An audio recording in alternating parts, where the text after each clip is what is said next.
What's up, guys? Yet another episode of Pixel Effect. This is another review video, and this one's going to be on River City Girls. What can I say? This game is great. But first things first. Let me go ahead and thank WayForward for giving me the chance to review this game. They let me review it early, and I thank them so much for that again. It means a lot to me, but let's jump right into this. River City Girls is a beat 'em up.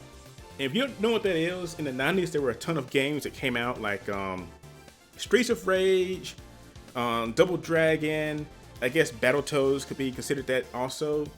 And basically you're scrolling across the stage. It's a 2D world. You're scrolling back and forth. It's a side scroller, and you're beating up a ton of enemies that keep flooding into the map. You know, they'll come from left and right or the bottom of the map, and you just have to keep beating them up. And once you finish, then you go to the next stage, you know, and you keep doing that over and over again, and it's so fun. And in each game, you can use weapons to combat these guys, and you can chain combos, you can juggle them in the air a little bit. It's just really fun. And in the 90s, you see beat 'em ups were like prevalent. They were everywhere. Kind of like how nowadays Battle Royale is a big thing.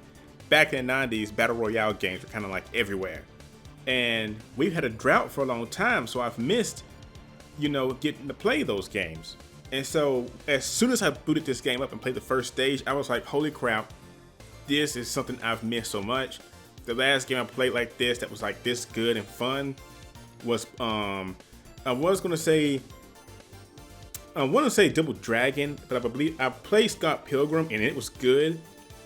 But Double Dragon was more fun just because of the 80s, kind of late 80s, early 90s nostalgic, you know, neon world sort of 80s vibe it had. You know, I love that a lot. So I'm glad this game came out. It's really fun. So River City Girls is, like I said, beat 'em up. And anyway, so the story follows the tale of Misako and Kyoko, and I won't ruin any of the story too much about why they're friends and stuff. The game reveals that. You know, it kind of comes at you really fast, but the game reveals like how they met, how they became friends.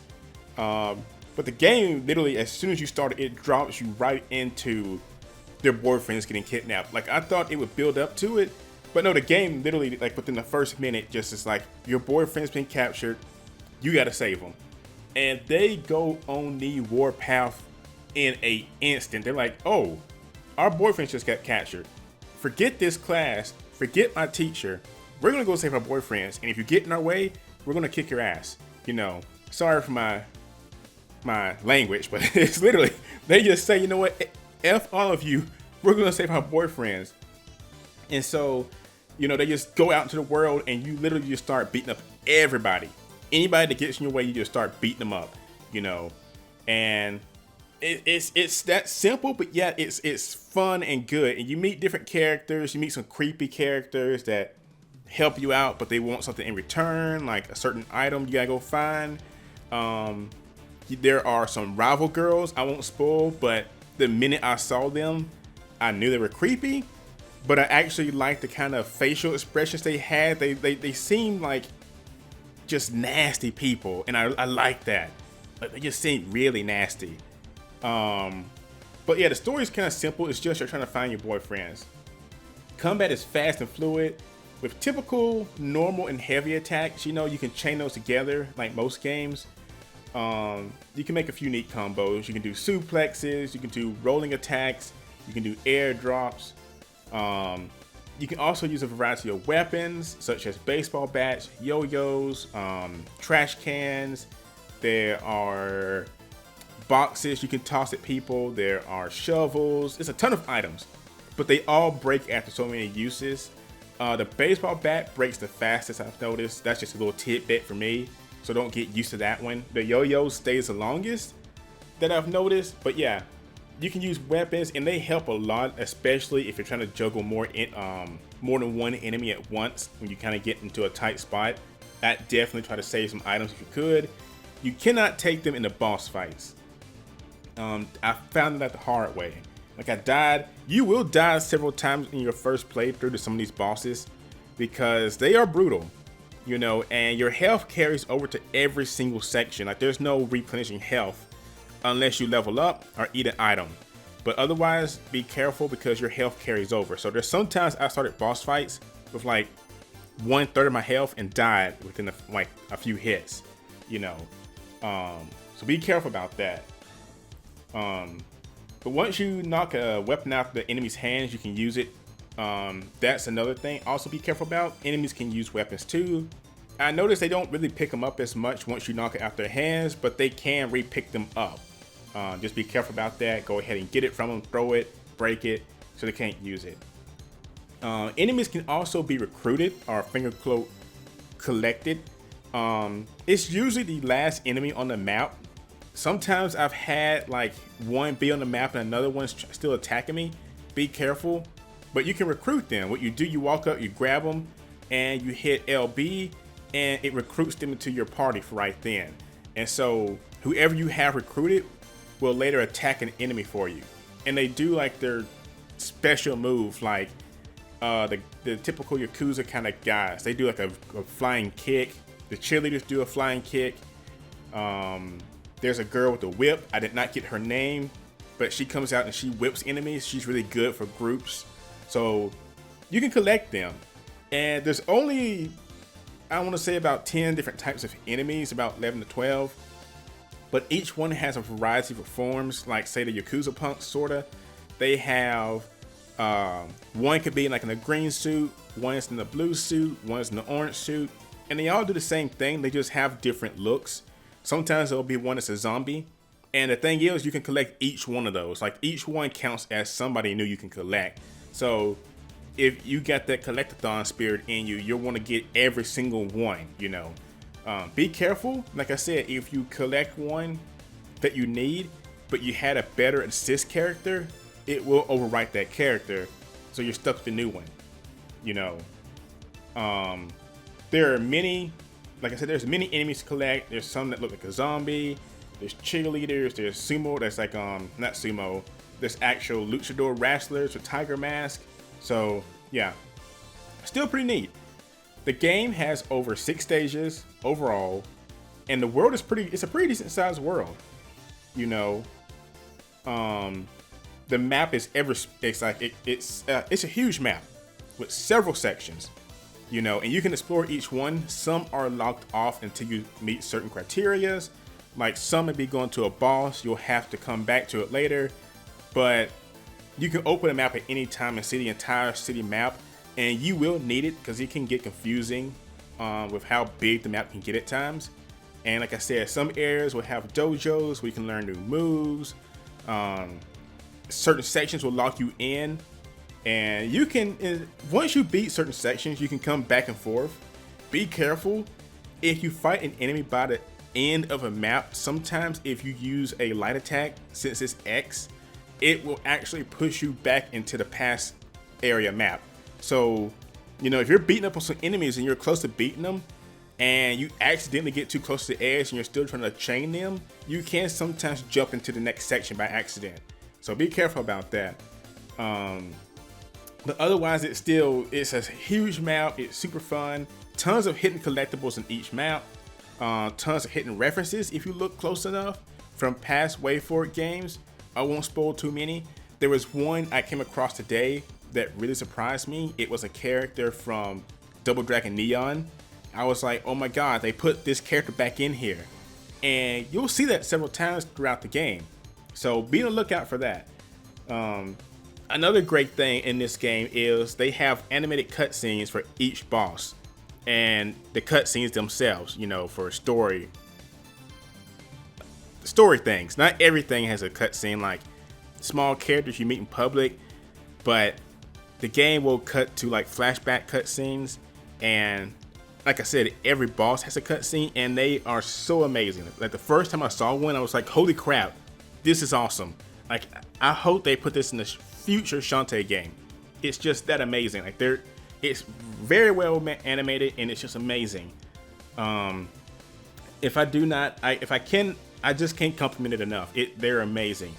And if I do not compliment the amazing soundtrack also, I cannot live with myself because the music is amazing. Like, I cannot stress enough how amazing the soundtrack is. Like, I'm gonna probably pre-order it tomorrow or tonight to get it also.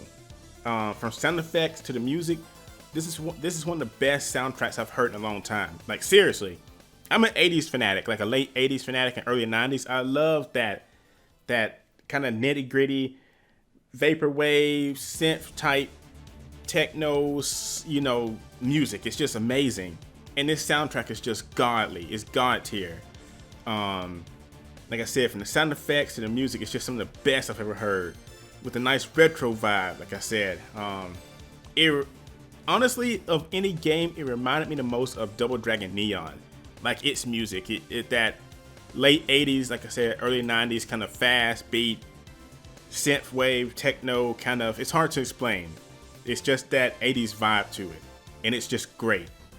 And I think you'll like it too. Honestly, I know most of you and a lot of you have the same kind of liking music that I do, sorta. Lord forbid, I have a very wide variety of music likes though. So that said, my music can get it can get wild. But like I said, this game has some great music. I think you guys will like it. Like I said, this game is definitely worth the buy. I cannot stress it enough.